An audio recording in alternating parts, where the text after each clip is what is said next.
Today we are at the home and in the garage with Joe Berry from Greenback.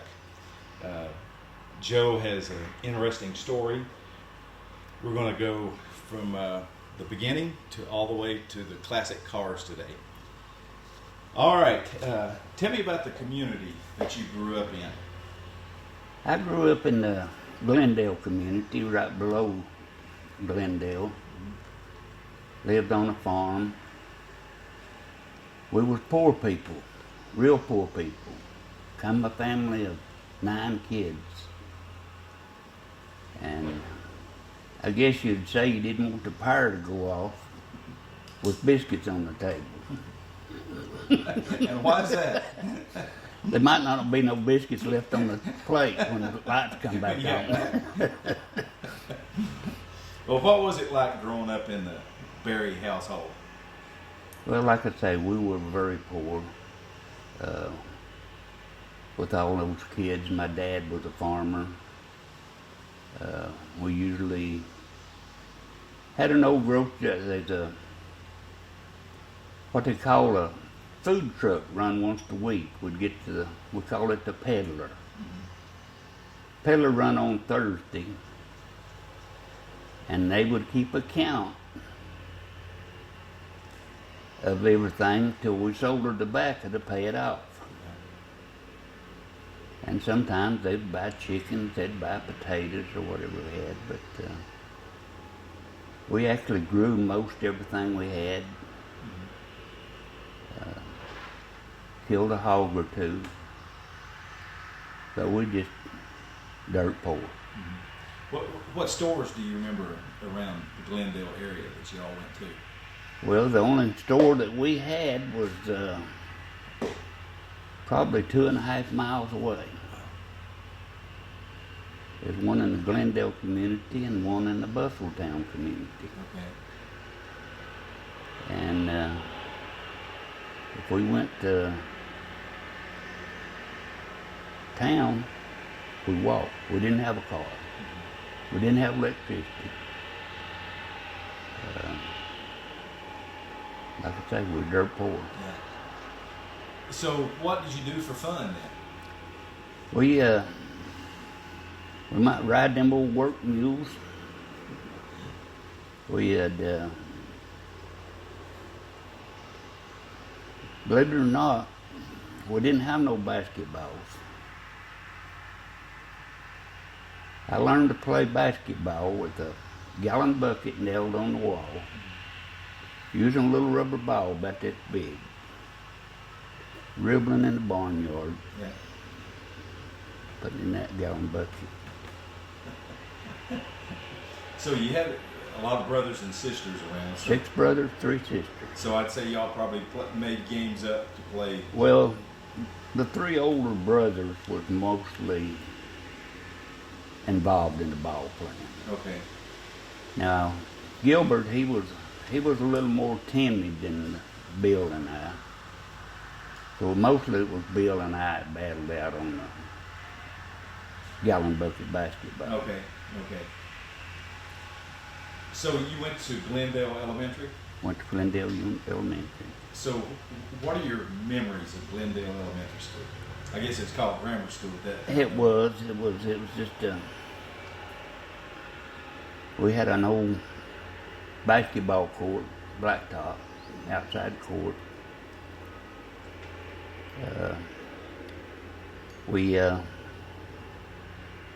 In order to play a lot of times, we had to go up there and shovel the snow off to go up there to play.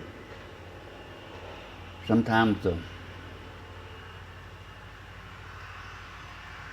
had to wait on the weather to stop or whatever, but it was just a good old-fashioned school. I guess it was a good school for its time, but compared to now, it probably wouldn't make it past the first month. Everything's got some more technical. How many classrooms were in the school? There was actually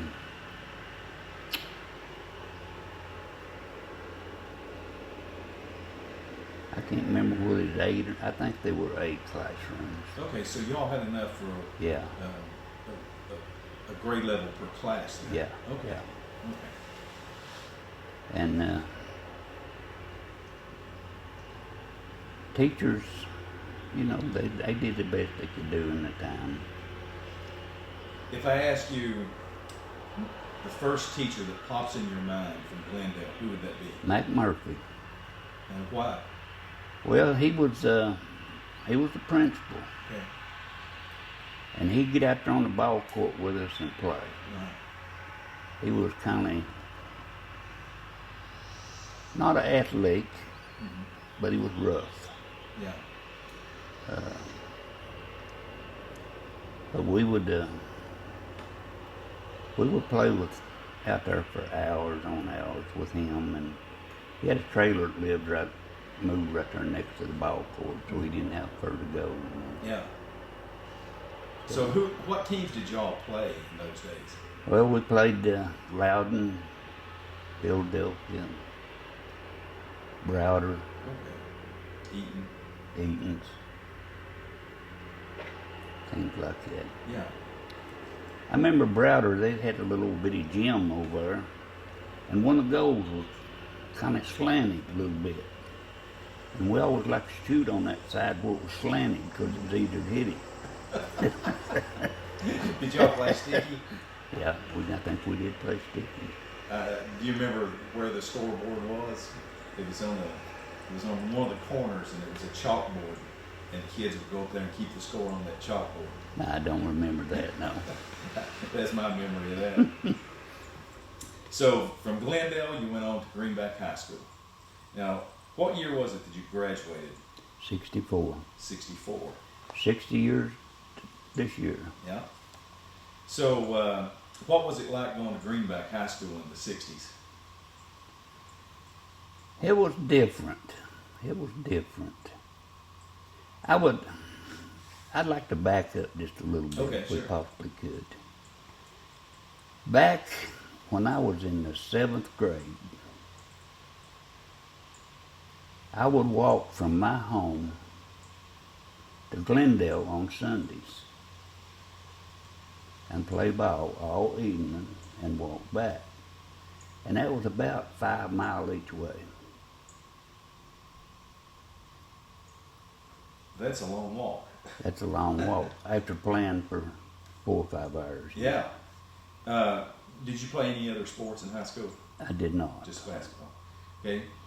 Can you recall a teacher or a coach at Greenback High School who had the greatest impact on you? I'd say it would probably be the principal again, Bruce Hinton. And why was he special? He was very strict, very down to earth, wanted you to be your best, you know. I remember we went on a trip to Washington, come home late on Sunday night. Well, most everybody didn't go to school next day. Yeah. But you had to have a note turn in to principal while you wasn't there. And I put on my note, I was just tired and sleepy. And the rest of them had all kinds of excuses. Yeah. And I remember he said, "You're the only honest man or person that's been in here today to tell exactly what happened." Yeah. And I always remembered that. That's right. You made the Tennessee All-State team, right? I did. And was even honorable mention All-American? I was. And that would have been the 63-64 season, correct? Yes. Okay. Who was the coach at that time? Coach Anderson, Richard Anderson. Okay, tell me about him. Coach was he never played basketball, but he was a very fundamentalist. Fact is, he's still living today, and I Really? talk to him every now and then. He's had a few strokes. He's kind of in a wheelchair now. But he wasn't much older than us. Okay, real young guy then. Yeah. Well, how good were the teams that you played on? Our junior and senior year was very good. We was, I think we came in second in Blount County behind Everett, I think, at that time. We'd actually beat Alcoa, we beat Everett, and they went on to state that year. Really?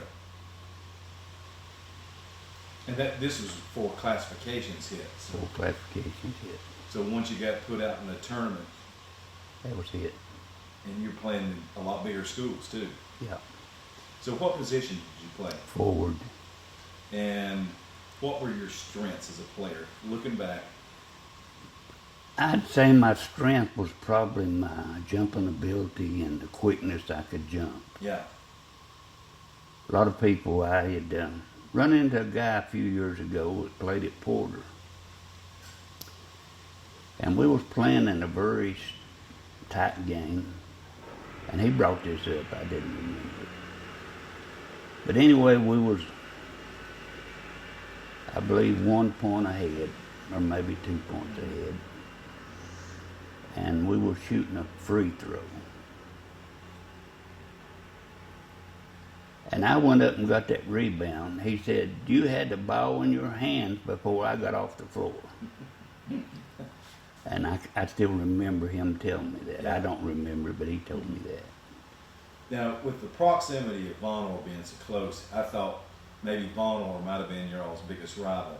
Is that No, no? no, our biggest rival was Alcoa. Okay. Alcoa was they were hard to handle back in the day. Okay. They had a coach that,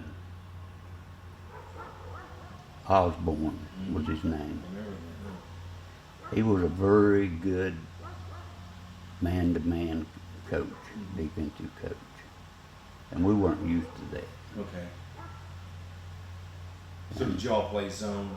We played zone most of the time. Yeah. 2-3, 1-3-1. So, what was the best life lesson you learned from playing basketball? I guess the first thing is getting along with people. Yeah. Probably the best thing. Back in my earlier high school days, I had a bad temper, and I finally learned to get over that. Yeah. Fact is, I was so bad my junior year that that ain't something I'm proud of, but referees had congratulated my senior year for doing better. You're not getting so many technicals. Huh? Yeah. Well, to be named All-State, I mean, that's quite an honor. So, how did your family and friends, and even you, what did you think about that honor? Well, I guess you'd go back into the old country boy stage. It didn't really mean a whole lot. Mm. I was still just one of the teammates. Yeah. You know, I didn't. And I had a lot of good teammates that year. Mm-hmm. Good friend of mine, Murphy Russell. Me and him started out in grade school together. All the way through high school. We played rec ball for 10, 15 years after we got out of high school. Me and him and his brothers and Jimmy Vineyard and a few more. We played in Knoxville, Maryville, Loudon leagues. Yeah. So some of these teammates that you had, you continue to be friends with them for a long time now. Yeah, And you mentioned Murphy Russell, yeah, and your mother was a Russell, she correct? was. So was that any No, relation? no relative. Okay. Before we end this segment, tell me about your mom was a Russell from Piney, Yeah, and your dad was from Glendale. yeah. Okay. What were their names? My mother's name was Edith. My daddy's name was Clifford. Okay.